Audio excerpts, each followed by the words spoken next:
প্রিয়, যে মানুষটা তোমার কাছে বারবার ফিরে আসে সে মানুষটা কখনোই বেহায়া হতে পারে না।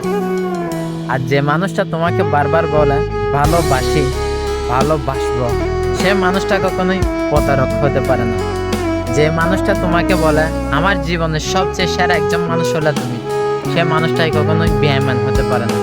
যে মানুষটা তোমাকে বলে আমার প্রতি নিঃশ্বাসে তুমি মানুষটাকে স্মরণ করি, সে মানুষটা কখনোই বেঈমান হতে পারে না। আর যে মানুষটাই বলে আমি এই দুনিয়াতে যতদিন বেঁচে আছি ততদিন তোমাকে নিয়ে বেঁচে থাকবো, সে মানুষটা কখনোই বেঈমান হতে পারে না। যে মানুষটা নিজের চেয়ে তোমাকে বেশি ভালোবাসে সে মানুষটা কখনোই বেঈমান হতে পারে না। এমন মানুষকে প্রিয় হারানোর চেষ্টা করিও না প্রিয়। একবার যদি হারিয়ে যায় দ্বিতীয়বার সে মানুষ যদি কখনোই ফিরে আসবে না।